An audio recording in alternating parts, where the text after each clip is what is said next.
garis besar, pada saat itu terbentuk aliansi poros dengan 3 mitra utama yaitu Jerman, Italia, dan Jepang yang berhadapan dengan kerajaan Inggris Raya. Kedua kubu yang berhadapan tersebut merupakan pemeran utama dalam keberlangsungan Perang Dunia Kedua. Titik start Perang Dunia Kedua ini dimulai pada saat Jerman yang dikepalai oleh Adolf Hitler menginvasi daerah Polandia, dan dengan begitu Inggris dan Prancis menyatakan perang terhadap Jerman. Secara keseluruhan, strategi Hitler mirip dengan strategi Jerman di Perang Dunia Pertama, yaitu dengan menyerang Prancis, mengalahkannya, dan menyerang Inggris. Setelah itu berputar ke Uni Soviet. Keinginan Hitler pada saat Perang Dunia Pertama berlangsung tercapai pada saat berlangsungnya Perang Dunia Kedua, yaitu menghancurkan Prancis. Dengan hancurnya Prancis membuat Inggris yang pada saat itu dikepalai oleh Winston Churchill kehilangan harapan dan meminta damai terhadap Jerman. Tetapi Jerman menolak dan perang terus berlanjut. Lalu bagaimanakah kondisi setelahnya? Apakah Churchill benar-benar kehilangan harapan begitu saja, dan apakah Hitler berhasil menjalankan taktiknya dengan sempurna? Mari kita simak beberapa hal berikut ini.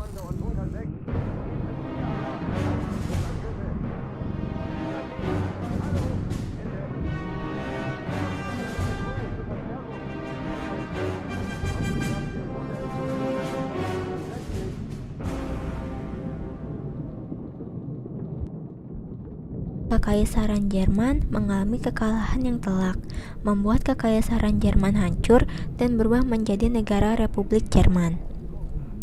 Karena Jerman merupakan pihak yang kalah, jadi Jerman harus menandatangani Perjanjian Versailles yang berisi tentang keharusan Jerman untuk membayar kerugian perang selama Perang Dunia Pertama berlangsung, dan menyetujui adanya gencatan senjata antara Jerman dengan sekutu. Jerman juga kehilangan seluruh wilayah jajahannya karena diserahkan kepada pihak sekutu. Karena diharuskan untuk membayar kerugian perang, membuat banyak warga sipil Jerman menjadi kelaparan dan kekurangan makanan yang parah. Ditambah Jerman juga mulai kehabisan bahan-bahan kebutuhan pokok, membuat banyak pemberontakan pecah di seluruh wilayah Jerman.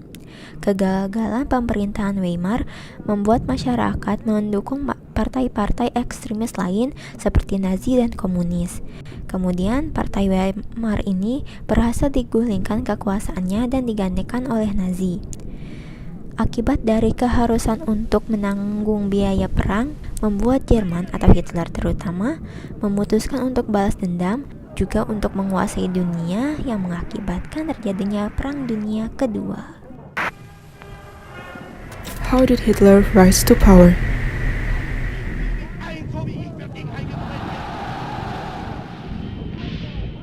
Pada 30 Januari 1933, Adolf Hitler diangkat menjadi kanselir Jerman oleh Presiden Jerman Paul von Hindenburg. Hitler merupakan pemimpin Partai Nazi. Nama lengkap Partai Nazi adalah Partai Buruh Sosialis Nasional Jerman. Anggotanya kerap disebut Nazi. Nazi merupakan partai sayap kanan yang radikal, antisemit, anti-komunis, dan anti-demokrasi. Hitler dan Partai Nazi berkuasa melalui proses politik Jerman yang sah. Hitler diangkat menjadi kanselir pada 1933 karena pada saat itu Partai Nazi populer di Jerman. Namun sesungguhnya Partai Nazi tidak selalu sepopuler itu. Fakta menunjukkan bahwa ketika dimulai untuk pertama kalinya pada awal 1920-an, gerakan Nazi itu cukup kecil, tidak efektif, dan marginal.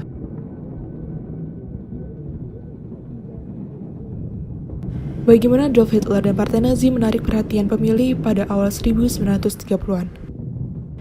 Jerman mengadakan pemilu parlemen pada September 1930, yakni hampir setahun setelah Great Depression. Nazi memenangkan 18% suara. Hal ini mengejutkan beberapa kalangan Jerman, terutama mereka yang menyadari bahwa Nazi merupakan gerakan politik non-konvensional ekstrim. Adolf Hitler dan Nazi mendapatkan pengikut melalui janji-janji untuk menciptakan Jerman yang kuat. Ada beberapa janji yang dibuat oleh Nazi. Yang pertama, Nazi berjanji untuk memperbaiki kondisi ekonomi dan membuat orang kembali bekerja. Kedua, mengembalikan Jerman ke status kekuatan besar Eropa dan bahkan dunia. 3. Mendapatkan kembali wilayah yang lepas dari pangkuan Jerman dalam Perang Dunia I. 4. menciptakan pemerintahan Jerman otoriter yang kuat, dan yang terakhir menyatukan semua warga Jerman berdasarkan garis ras dan etnis. Nazi pun semakin banyak mendapatkan pemilih pada awal 1930-an. Dalam pemilu parlemen pada Juli 1932, Nazi memenangkan 37% suara, yang adalah hasil lebih banyak daripada yang diperoleh partai lain. Keberhasilan partai Nazi dalam pemilu membuat mereka harus dilibatkan dalam pemerintahan Jerman. Hitler dan Nazi menolak bekerja sama dengan partai politik lain. Hitler menuntut untuk diangkat sebagai kanselir. Presiden Jerman Paul von Hindenburg awalnya menolak permintaan ini, namun akhirnya ia menyerah dan mengangkat Hitler sebagai kanselir Jerman pada 30 Januari 1933. Hindenburg mengangkat Hitler dalam jabatan ini sebagai hasil dari kesepakatan politik. Beberapa politisi konservatif meyakinkan Presiden Hindenburg untuk melakukan penunjukan ini. Mereka ingin menggunakan popularitas partai Nazi untuk kepentingan mereka sendiri. Mereka secara keliru meyakini bahwa mereka dapat mengendalikan Hitler. Pada Januari 1933, Hitler tidak serta-merta menjadi diktator. Ketika ia menjadi kanselir, konstitusi demokrasi Jerman masih berlaku. Namun, Hitler mentransformasi Jerman dengan memanipulasi sistem politik demokrasi. Hitler dan para pemimpin Nazi lainnya menggunakan undang-undang yang ada untuk menghancurkan demokrasi Jerman dan menciptakan kediktatoran.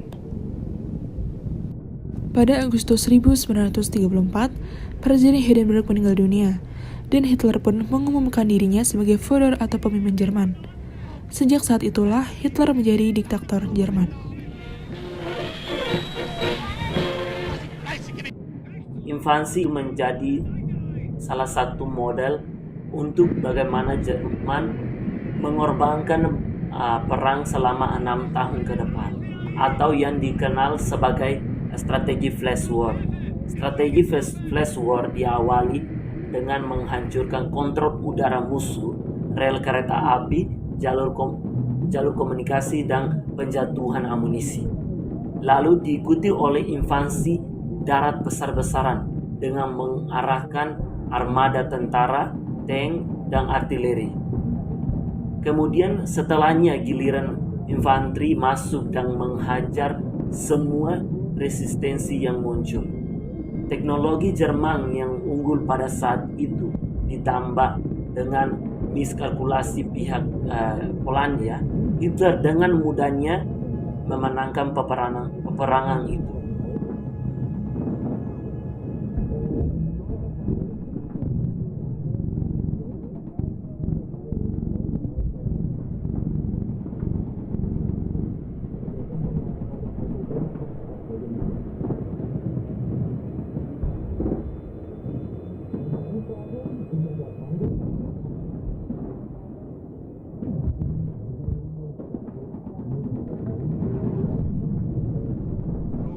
Years of total war, Winston Churchill has led our people to their greatest victory after some of the darkest hours in our history. Seiring berjalannya waktu, kekuasaan Adolf Hitler yang terus berkembang di masa Reich ketiga mulai menampakkan tujuan aslinya. Idealisme kuat yang dipegangnya membuat benua Eropa diseret kembali ke dalam medan perang yang jauh lebih melelahkan setelah Perang Dunia Pertama. Setelah naik ke tampuk kekuasaan, Adolf Hitler mulai melakukan kebijakan-kebijakan yang memicu naiknya suhu politik dan stabilitas kawasan Eropa, mulai dari meningkatkan persenjataan militernya sampai memobilisasi angkatan bersenjatanya ke zona demilitarisasi yang sudah dibuat oleh sekutu pada perjanjian Versailles. Keputusannya untuk menganeksasi wilayah Sudetenland di Cekoslovakia mulai menarik perhatian Perancis dan Inggris untuk ikut terlibat dalam skenario terburuk yang sangat mungkin terjadi.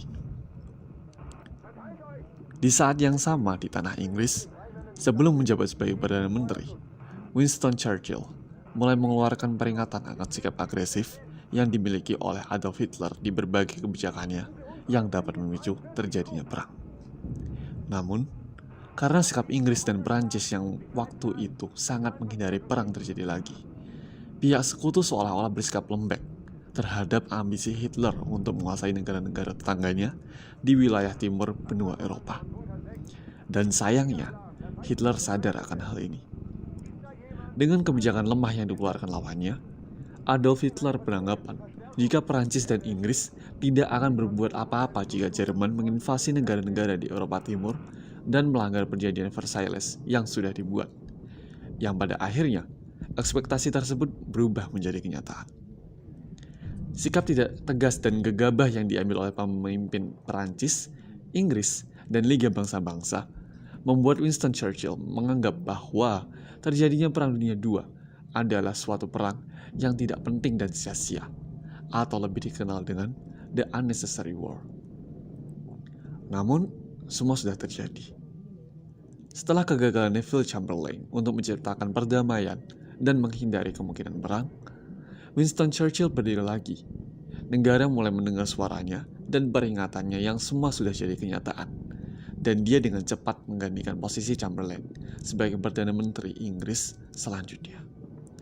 Churchill sudah siap. Dalam masa jabatannya, Winston Churchill berhasil menarik masyarakat Inggris dari The Darkest Hour yang terjadi pada awal periode Perang Dunia II terjadi. Setelah keterpurukan moral masyarakat dari jatuhnya Perancis dalam kekuasaan Jerman, Winston Churchill dengan keahliannya sebagai orator yang handal mampu meyakinkan warga Inggris dari seluruh kalangan untuk dapat percaya padanya, bahwa Inggris dapat memenangkan perang. Usahanya menarik simpati warga Inggris untuk tetap melanjutkan semangatnya memerangi kekuatan Axis, membuat Inggris keluar sebagai pemenang bersama Amerika Serikat dan Uni Soviet.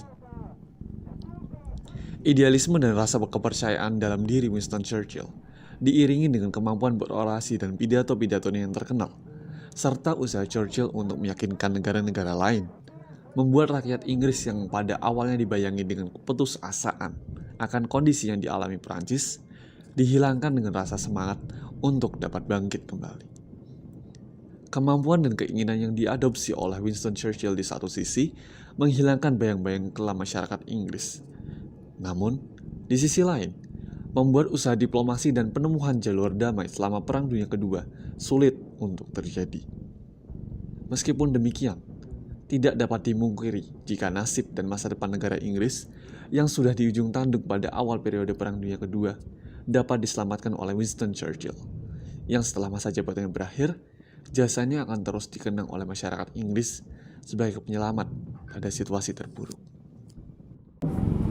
Pemerintahan Hitler memperpanjang terjadinya Perang Dunia Kedua dengan kebijakan-kebijakan berupa invasi yang kemudian memperluas konflik kepada negara lain untuk saling menyerang. Sementara itu, Sir Winston Leonard Spencer Churchill adalah Perdana Menteri Inggris yang negaranya termasuk dalam negara invasi Jerman. Ia memberlakukan beberapa kebijakan dalam pemerintahannya. Sebelum menjadi Perdana Menteri, walaupun ia tidak menjabat, Winston Churchill tetap aktif di dalam politik. Churchill membangun semangat rakyat Inggris pada masa Perang Dunia Kedua. Ia menghabiskan banyak waktu dan tenaga untuk memperingatkan bangsanya tentang bahaya Jerman Nazi. Tetapi pada masa itu, warga Inggris telah lelah berperang dan ragu untuk terlibat. Pemerintah Inggris juga telah menghindari berurusan dengan Hitler.